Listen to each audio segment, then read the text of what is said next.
Hi guys, let's discuss current affairs for the week. We start with a question on the Delhi's new Chief Minister of Delhi. We all know that Rekha Gupta has become the new Chief Minister of Delhi. Now, Delhi wasn't always a union territory. It became a union territory in 1956. Let me write here, 1956. So it became a union territory in 1956, and it became an NCT, National Capital Territory, in 1995.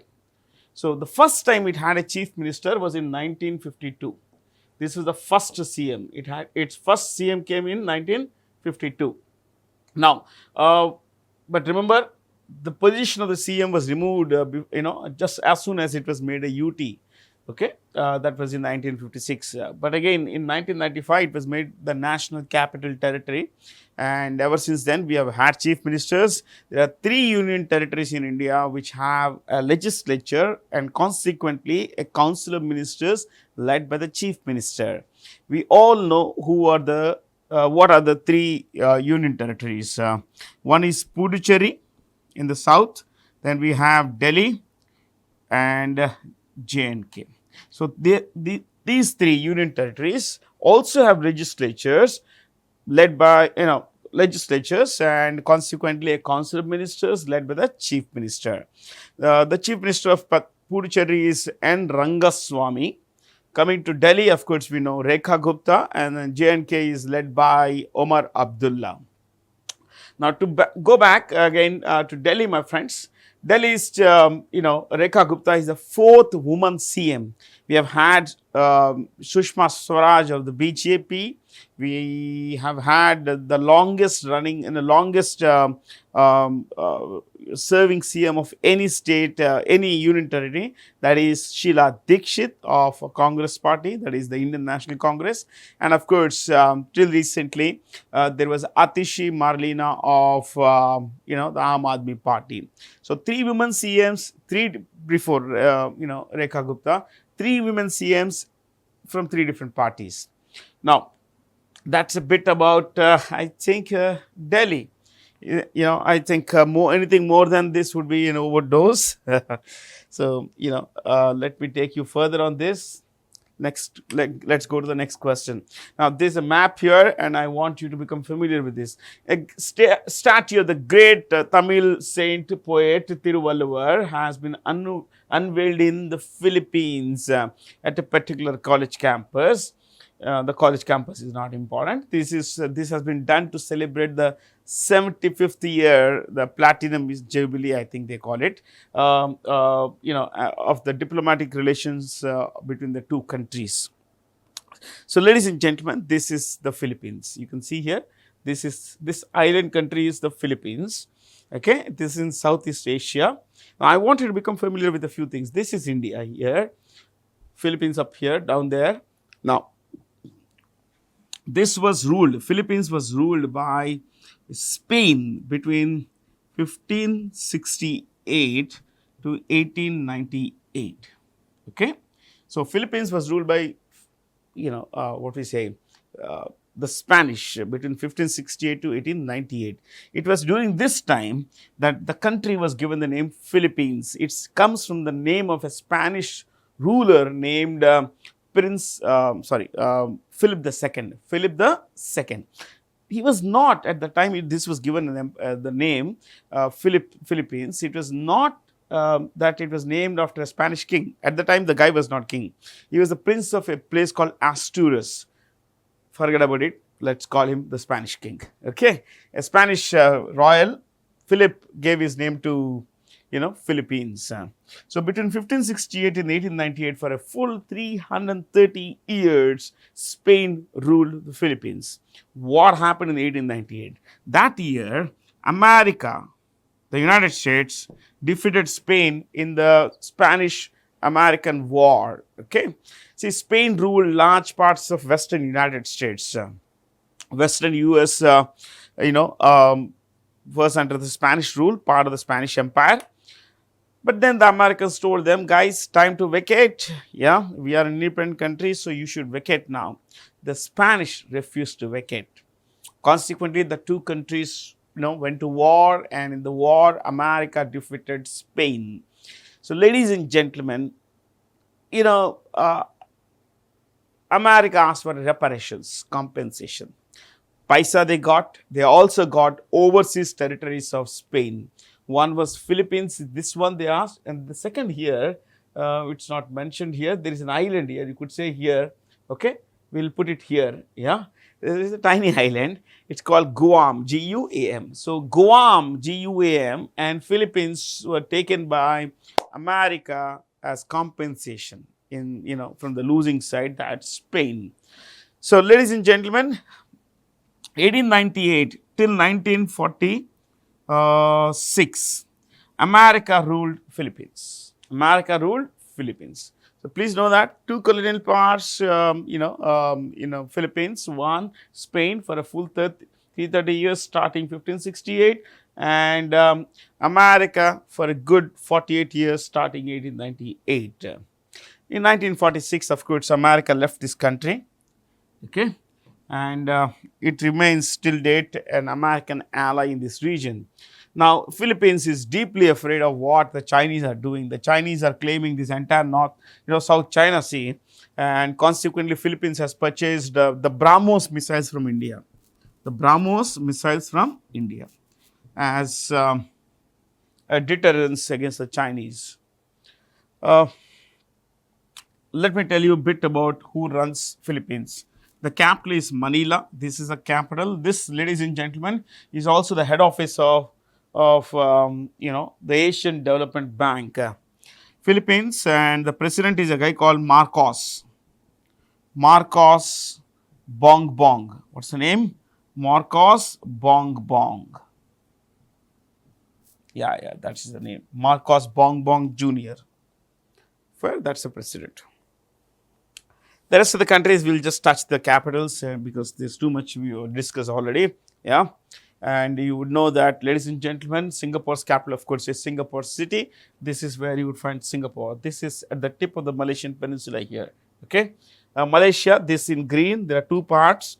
Okay. This is Malaysia, Peninsular Malaysia, and this is called East Malaysia. The capital is, it has two capitals. One is Kuala Lumpur. We all know this city, Kuala Lumpur. And the second one, ladies and gentlemen, is Putrajaya, which is an administrative capital. Jaya. Putrajaya. Okay. Indonesia, Jakarta. This is Jakarta down here. But this city is sinking. Consequently, they are moving the capital to a place here called Nusantara. What's the capital called? Nusantara. The new capital of Indonesia is Nusantara. Vietnam, capital is Hanoi. This is Hanoi up here. Hanoi, Hanoi. Okay. I have always loved maps. Maps, you know that maps give you a lot of idea of how the world is, isn't it? Where when we talk of Singapore, where's Singapore? Now we know it's at the tip of the Malaysian peninsula. Fair? The 9th ICC Champions Trophy started recently. It's ongoing actually. And we got a match day after tomorrow against what? Bangladesh, I guess? Yeah. No, not Bangladesh. Against New Zealand, some team basically. I think it's New Zealand or something. I'm not very certain. I love cricket, but I don't keep track of who is going to play against India on Sunday. But whatever it is, my friends, we are going to play on Sunday. That would be 2nd, I think, 2nd of March. Now, this trophy was started, the previous trophy took place in 2017, COVID came in and everything. The first time the Champions Trophy took place was in 1998. The inaugural trophy took place in Bangladesh, okay? And it was started to be a quadrennial tournament, once every 4 years, pretty much like the World Cup. And ladies and gentlemen, the next one will be held in 2029 in India. In India. The first one was held in Bangladesh. First one in Bangladesh, and the next one in India. Today it's being held in Pakistan. Of course, India's matches are being held in the United Arab Emirates because India has voiced concerns, security concerns that we will not travel to Pakistan. It's not safe for us. Consequently, the Pakis also came over to Dubai to play against India. So any which way, ladies and gentlemen, that's the story here. And one more thing that you should know about the Champions Trophy is that the Champions Trophy was originally called Knockout Trophy. What is it called? Knockout Trophy. Knockout. K-N-O-C-K-O-O-O-O.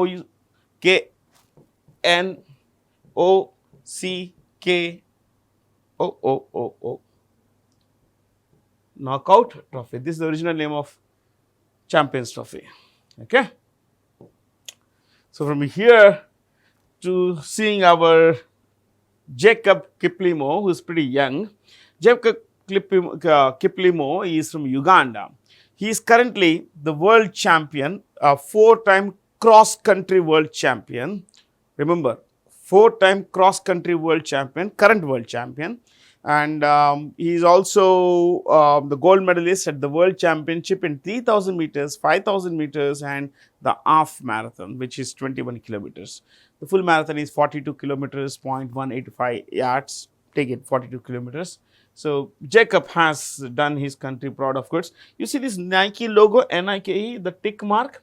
It's called swoosh. What is it called? Swoosh. That's the name of the logo. Okay. I love these kinds of things. To some extra bit of information does not, if we take it, it's always good, of course.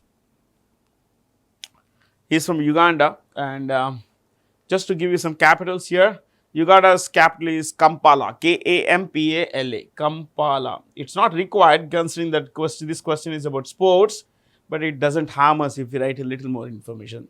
Algeria's capital is Algiers. In fact, this country is named after this city. Okay. Sudan, Khartoum. Somalia, Mogadishu. And Kenya, Nairobi, Nairobi, Nairobi. So, from there we could look at a little more, my friends. BAFTAs, British Film Awards, BAFTAs honor films of any nationality that was screened in British cinemas in 2024. This year, the BAFTAs, Golden Globe Awards and Oscars are the epitome of film awards. Of course, we all believe that the Oscar awards, which are called the Academy Awards officially, are the things basically. Yes, but then there are other awards that filmmakers covet. One is BAFTA. Of course, the second one is it's actually British Academy for Film and Television Awards. Basically, that's how it is. Don't worry too much about it. Okay, so little more. One film got 12 nominations. This one, the highest nominations went to Conclave. Okay, and we have something more on the next slide, I guess. I want you to become familiar with all of these things. Okay. Yeah. Look at that. Identify the correct match pair of winners at the BAFTA. The leading actor award went to Adrian Brody. He's one of the finest actors of our generation. Brutalist was directed by a man called, Brady Corbett. He won the Best Director award also. It's not mentioned. He won the Best Director award for this film. Brady Corbett. This is Best Director. So, leading actors for Anora, Mickey Madison, Outstanding British Film, Conclave, Best Film, not in the English language, Emilia Perez. Okay. Directed by Jacques Audiard.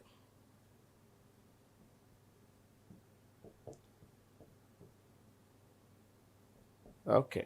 All of them. So, we got whatever we needed, my friends. It is believed that the films that win here at the BAFTAs and Golden Globes eventually win, most of those winners eventually end up winning at the Oscars also. Which Indian public sector unit has received the Forward Faster Sustainability Award 2025 in the water resilience category? So, NTPC has deployed a 3R strategy, which is to reduce, recycle and reuse. Okay, 3Rs strategy. So they got this award for being the best in the business in saving water, conserving water and recycling using sustainable methods. NTPC is led by its chairperson, that is National Thermal Power Corporation is led by its chairperson Gurdeep Singh. Let me repeat, National Thermal Power Corporation is led by Gurdeep Singh. Bharat Heavy Electricals Limited, an engineering firm, it's headed by Koppu Sadashiva Murthy. Okay, Koppu, Koppu. SAIL, Steel Authority of India Limited, is headed by Amarendu Prakash. Amarendu Prakash. ONGC, Oil and Natural Gas Corporation, is headed by Arun Kumar Singh. Arun Kumar Singh. And the last guy is A.S. Sahani. Indian Oil Corporation is headed by A.S. Sahani. Indian Oil Corporation, India's largest public sector firm, is headed by A.S. Sahani. So we got the CEOs of all companies, guys. Yeah. So, which nation will host the BRICS summit, in July 2025? So it will be Brazil. The city where it will be hosted is Rio de Janeiro. Rio de Janeiro. It's a Portuguese name. Okay. Brazil was ruled by Portugal between 1494 and 1821, I guess. Yeah.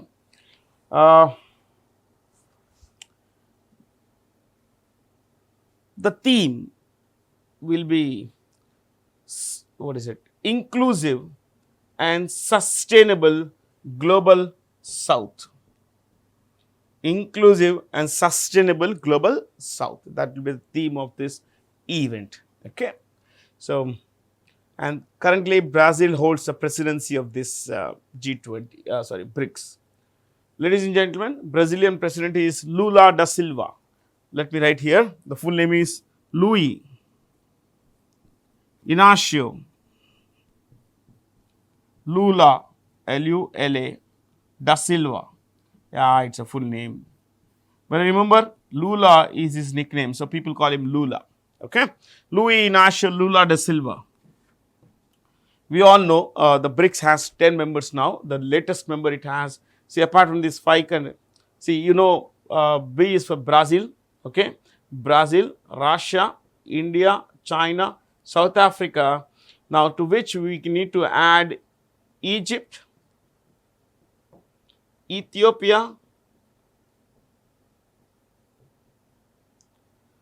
United Arab Emirates, Iran, and ladies and gentlemen, a new member, Indonesia. Yeah. All 10 have come, guys. We are taking in much more than usually these questions warrant. Oh, I like this map. Yeah, it looks nice, no? I took it from Meta website. Which company has announced 50,000 kilometer undersea cable project called Project Waterworth to improve digital connectivity between India and the US? See, cables, undersea cables are the backbone of global digital infrastructure. Okay, without these undersea cables, we won't be able to use internet. There won't be internet. There won't be a lot of things, my friends. So Meta is the mother of Facebook, WhatsApp, a company called Instagram. We are all familiar with Instagram. Okay. Then there is a company called Oculus. What is it? Oculus. So, lot of things there. Meta is run by a guy called Mark Zuckerberg. Mark Zuckerberg. Let me clear this. I'll just give you the names of the CEOs of these companies. I'll use red here because this is not very amenable, this background. Meta is run by Mark Zuckerberg.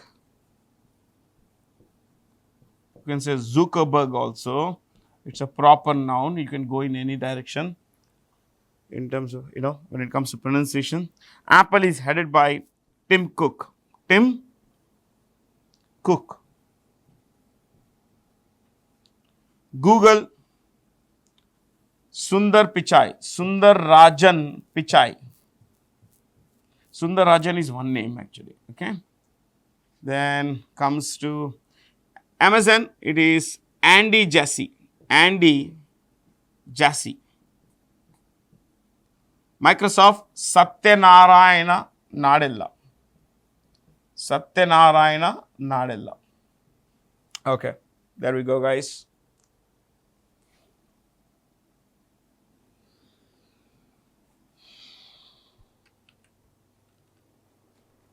The central government has announced the appointment of Ganesh Kumar as the new Chief Election Commissioner of India. The Election Commission of India is governed by Article 324 and 324 of the Constitution of India, which mandates that there be a CEC, Chief Election Commissioner, with two ECs, okay. And the two ECs would be Sukhbir Singh, and the new guy Vivek Joshi. So the new EC is Vivek Joshi. Okay? What about the choices here? Could we take some names here? Yeah. You know, the chairman of the, it's not the chairman, my friends, it should be the governor of the RBI. The governor of the RBI is Sanjay Malhotra, isn't it? Yeah, Sanjay Malhotra. Chief Justice of India, we all know the name. Coming to chairman of UPSC, the usual suspects, 4 and 5 you would know. 1 and 2 slightly suspect. CAG, the highest audit officer of India, the Comptroller and Auditor General's job is to audit the books of various government ministries and departments, okay, and PSUs as well. It is headed by Sanjay Murthy. Chairman of UPSC, ladies and gentlemen, is Preeti Sudan. Yeah. Union Public Service Commission.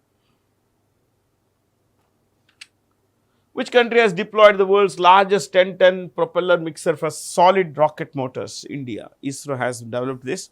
DRDO lab, of course, has developed this. But anyway, ISRO. Okay.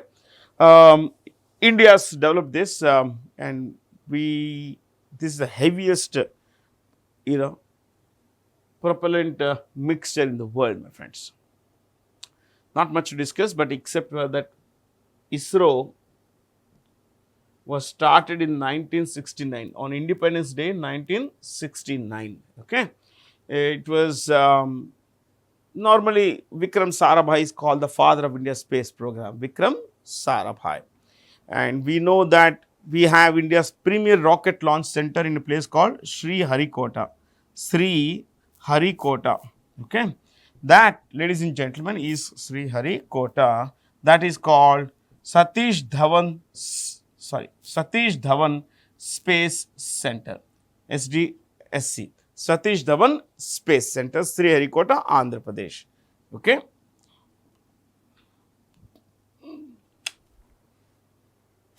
Name the pilot program launched by the Rural Development Ministry to digitize urban land records. See, across India, rural land records to a large extent have been, digitized. So we now know the ownership patterns and all that, land use pattern and all. But when it comes to urban areas, there is a lot that needs to be done. So we do not have the same ease of functioning as far as the urban land records are concerned. So the government of India has launched this program called Naksha. See this in red, I have put why the word Naksha. National Geospatial Knowledge Based Land Survey of Urban Habitation. Okay. So this has been launched by the Rural Development Ministry, and it has been launched in 152 cities across 26 states. 152 towns and cities across 26 states. And the basic aim behind this is, to digitize urban land records, so that we would be that much more familiar with land use and ownership issues. The Rural Development Ministry is headed by Shivraj Singh Chauhan. Shivraj Singh Chauhan, former Chief Minister of Madhya Pradesh.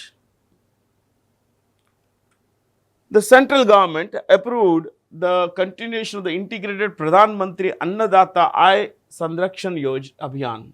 Now, this is Annadatta is the farmer here, income protection scheme basically. This entire scheme is called PM Asha. The idea behind this is to guarantee a remunerative price, usually the MSP, minimum support price to the farmer, and of course, to ensure that there is no supply side issues, so to protect the consumer from price rise. These are the twin objectives, my friends. That's the idea, nothing beyond this. Okay, it has been extended till 2026. That is next end of next financial year. We are in February, the end of February. Which has become the first state in the country to bring a dedicated global capability center. What is a global capability center? It's established a foreign company in countries other than their headquarters. Okay, so Nike does this in India because it's outside the US. It becomes a global capability center. Its purpose at a core level is to streamline global operations and leverage advanced technologies. So they bring in these technologies. We have a lot of new technologies coming in, a lot of better technologies coming in. At the same time, employment is provided to our Indians, okay, our countrymen and women. So it's coming up. Madhya Pradesh has come up with this policy. India has over 1600 GCCs, global capability centers. Most of these are in Hyderabad. What is this place? Gurgaon or Gurugram and Bangalore. 3 places. Okay. Madhya Pradesh's chief minister is Mohan Yadav. Mohan Yadav. Which bank has got the RBI approval to appoint PD Singh as its India CEO? Standard Chartered. Standard Chartered is a British bank. Its global CEO is William Winters. William Winters. William Winters. Now, in many places you will not find the word William, you will find the word Bill. Remember, Bill's nickname is William. Okay. So, we have Manu for Manohar, Manoj. We have Subbu for Subbarao. Similarly, we have Bill for William, Bob for Robert. Okay. So, William Winters is Bill Winters. He is a global CEO and PD Singh is Standard Chartered India CEO. Citibank is headed global. We are looking at global heads. Citibank, Jane Fraser. Jane Fraser. Bank of America, Brian Moynihan.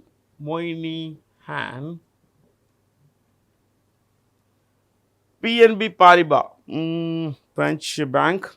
It is headed by Jean or John, you could say, Laurent Lau. It should be Laurent Bonafé.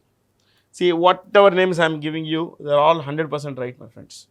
Okay, it's FE.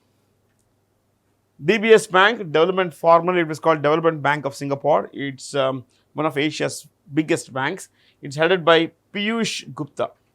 Piyush Gupta. So, these are the heads of these banks. I am just leaving this now. Okay.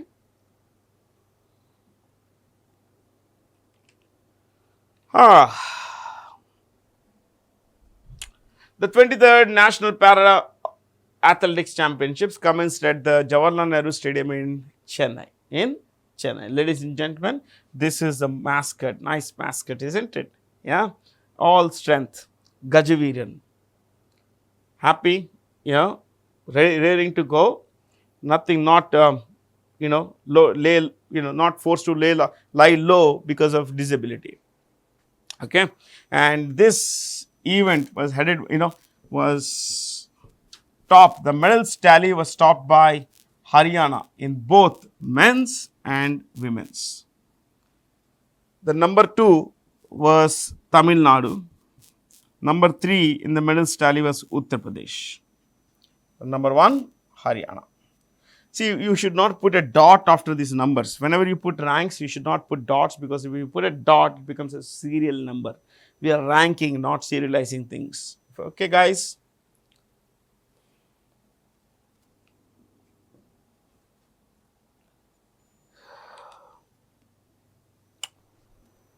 Google has announced the opening of Ananta, one of its largest offices in Bengaluru. Google, as I told you, is headed by Sundar Pichai, but its parent company is Alphabet. Alphabet, it's a $350 billion company. Its revenue last year was $350 billion. That is 10 times bigger than, I guess, TCS. Yeah. So Alphabet and its CEO is also Sundar Pichai. Alphabet CEO is Sundar Pichai, and it's headquartered in a place. Global head office is in a place called Mountain View, in the town of Mountain View, in the state of California, in the country of the United States. Okay. Yeah. Google or Alphabet was started by two guys, Larry.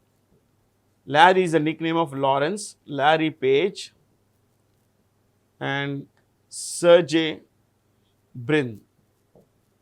Sergey Brin. Okay. Sergey Brin.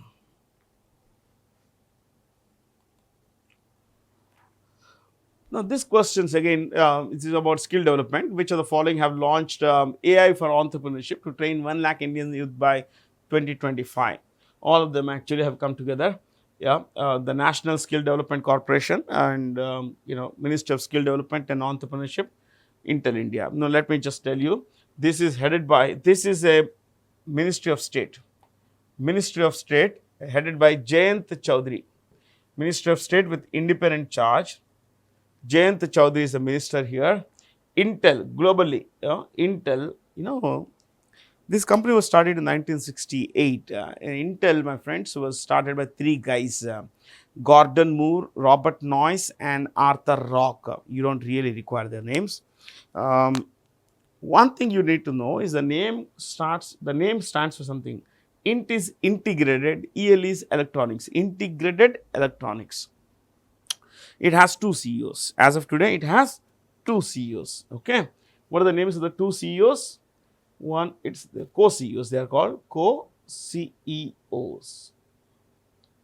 Co-CEO is David Ginsner. David Ginsner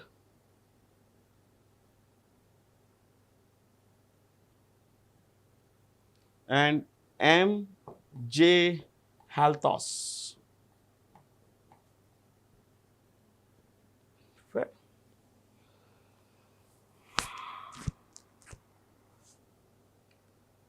Which Indian company has been ranked number 2 in the Future Brand Index 2024, surpassing global technology giant Apple, Reliance Industries? So this index came out with putting Samsung at the very top. So number 1, Samsung. Okay. Its chairperson is Lee Jae Yong.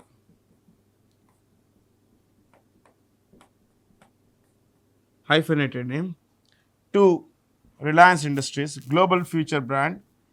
Reliance Mukesh Dhirubhai Ambani. 3, Apple. A while ago we took the name of this guy, Tim Cook.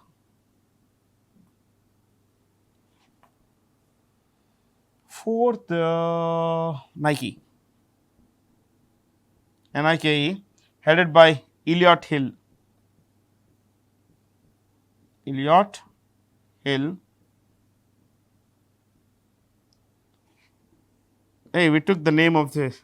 What was this called? Swoosh, the tick mark of Nike. There is this company called ASML, which is advanced, it's this company in Netherlands, advanced semiconductor materials lithography. What is the name? Advanced semiconductor materials lithography. That's a full form. Okay. And it's headed by a man called Christophe Fouquet. Okay, I'll write the name here. There is a want of space there. Christophe Fouquet.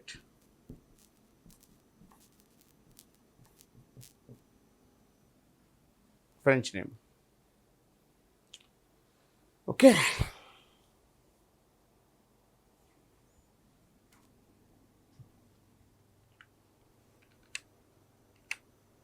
Dash has been named the BBC Indian Sportswoman of the Year 2024 after a global public vote. Manu Bhakar, and the next question will tell you, Manu Bhakar, as you know, is a shooter.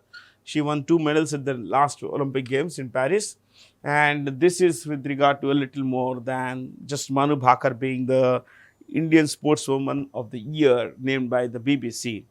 Avni Avni Lakhara, again shooter, Indian Sportswoman Award, Para Sportswoman, Paralympic archer Sheetal Devi, emerging athlete, pretty young lady, hardworking, extremely talented, and these are the kind of people who we should be looking up to, my friends. These people are overcoming every sort of disability, not just physical, but also institutional, and of course a lot of indifference from the society.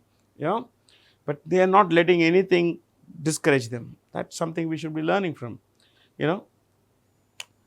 Mithali Raj, of course, Indian Lifetime Achievement Award. Isn't it awesome? Isn't it? Lifetime Achievement. Oh, great cricketer, of course. Who will lead a 7-member committee set up by the IRDAI, which is the Insurance Regulatory and Development Authority of India? Let me repeat.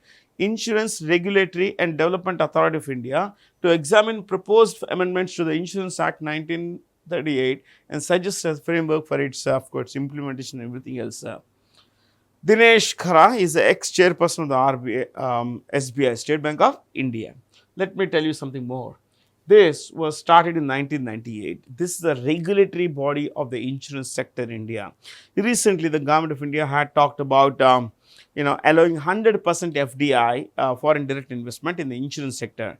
When private companies, foreign companies were allowed into the insurance sector in India, they were allowed an FDI up to 26%. The upper limit for FDI investment, FDI in Indian insurance companies was 26%, and later, of course, it was brought up to 74%. Ladies and gentlemen, the recent budget, the government of India said that up to 100%, that is a full capital, can be brought in by a foreign company to set up a wholly owned venture in India, wholly owned subsidiary.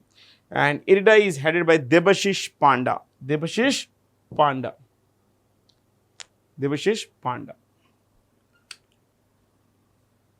Which Indian conservationist was featured in Time Magazine's Women of the Year 2025 for a conservation work on the greater adjutant stork, which is a kind of stork basically. It's a stork which has faced extinction actually. But for the work of this great woman, Purnima Devi Burman, she's for her conservation, she has won multiple awards, chief of which,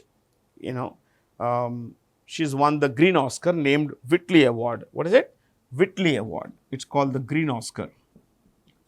Whitley Award. Okay, that's one. And she's, I think she's also a Padma Shri, if I'm not wrong. I may be wrong there, but she's also won the Nari Shakti Puraskar. Yeah, this is, I'm certain of. Nari Shakti Puraskar. This is the highest award given by the government of India to a woman. Remember, this is a women exclusive highest civilian award in India. Nari Shakti Prize. Okay, Nari Shakti Puraskar. And she heads this conservation force called the Hargilla Army. It's called Hargilla Army. Now, Hargilla is a local name, Assamese name of the stork. Okay.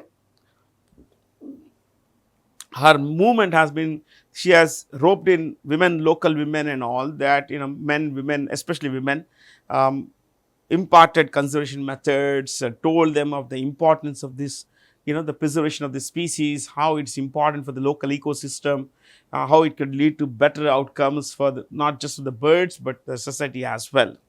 So, Purnima Devi Burman for you, my friends. From there to the next one, India and, you look at this. There's a nice map. Now I just India and Argentina have signed an MOU to strengthen cooperation in lithium exploration and mining. Ladies and gentlemen, you see this belt here? Yeah, this is global, this is a lithium belt.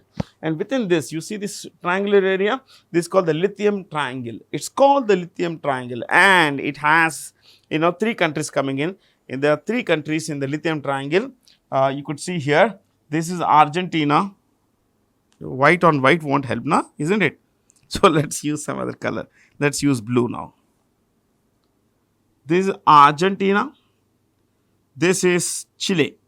This narrow strip here, and this is Bolivia. So the three countries in the lithium triangle. Chile, yeah, Chile, Bolivia and Argentina, three countries.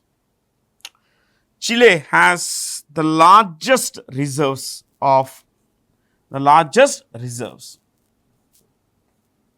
this particular element. The largest producer as of today is Australia. The largest producer of lithium is Australia, but the largest reserves are with Chile. And we also have resources, not reserves.